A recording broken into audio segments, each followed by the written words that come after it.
Synth Drones, welcome back. Today I want to talk about what the cloned synthesizers really need. Hi, I'm Pure Ambient Drone, and this is my channel where I vlog about synthesizers. If you haven't already done so, hit the subscribe button and tap the bell so you don't miss any of my synth adventures.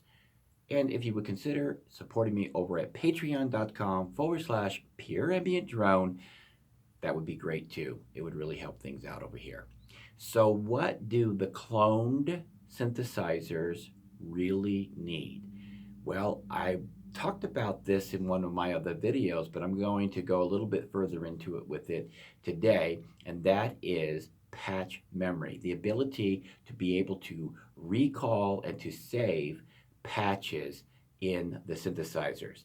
Now, Yamaha is rumored to be doing the CS80, and Behringer has already released preliminary images of what their CS80 clone is going to look like. Neither one of these companies have indicated yet that they're going to do patch memory. Now, the reason why this is so important is because, now hear me out. I know there's a lot of purists out there. I just want to clarify something. Nobody is going to get an exact replica of a yesteryear synthesizer coming out anytime soon. So if you're a purist, I'm with you. I understand what you want, but we're not going to get it.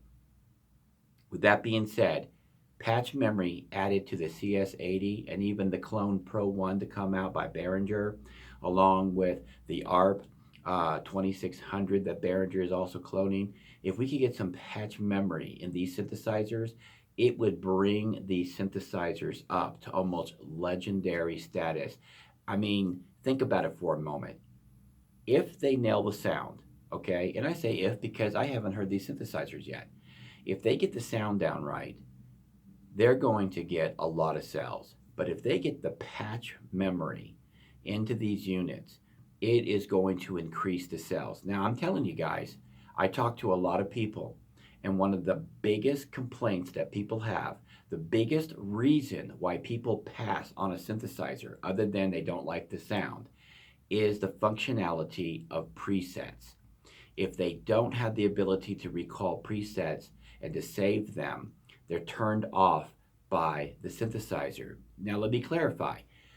If you have a synthesizer that you have to continually redo all of the patch, now imagine trying to recall a patch on the CS80. Just imagine that for a moment. You could use little pieces of tape and little memories and little charts or take a photograph of it, but it can be very daunting to say the least. And you have a live show and you get everything set up and somehow, some way, your patch gets messed up. Or worse yet, you really don't have time to change the patches in the middle of the show between songs because you want to use the CS80 on different tracks, okay? What about in the studio? You're writing a song, you come up with a really cool sequence, you come up with a really cool patch, and then you think you're finished, you turn things off for an hour, a day, a week, you come back and realize that you want to add another part using that same patch, and guess what? You don't remember what it was, or you do remember what it was, but you have to go through all these different sliders and take time, and then creativity is hurting, okay? It just hurts the workflow, and anything that hurts the workflow will hurt the creativity, all right? So I think that if the patch memory was implemented into these upcoming clones, it would mean a whole lot. Now, I know why some of these clones are being delayed, and that is because these companies that are doing these remakes, they're trying to get a feel for what you and I, the synth drones, want from our synthesizers. Now, I know that Behringer is listening because one, they're subscribed to my channel, and two, they just shared one of my videos on their Facebook page. So Behringer is listening to us. We have to talk louder so that they can hear us loud and clear just in case. There's nothing wrong with saying something 2 or 3 times. In fact, if you know anything about commercials, you want to show the product and talk to the product or talk about the product's name several times in a commercial to make sure that people understand what you are saying and that you identify what you are talking about. So us synth drones are continually talking about these clones that we want. And we're talking about what we want and when we want them. We want them soon, but we want them working.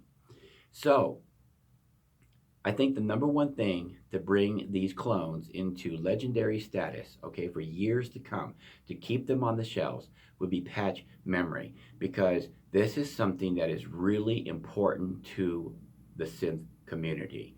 That's my take on it, but your take is just as important. That's why we have a comment section below, and while you're writing that comment, you might want to consider skipping on over to one of these other videos of mine to make sure you don't miss out on any other adventures that I have with my synthesizers. Until next time, I am Pure Ambient Drone. Please subscribe, and thank you for watching, and keep calm and synth on.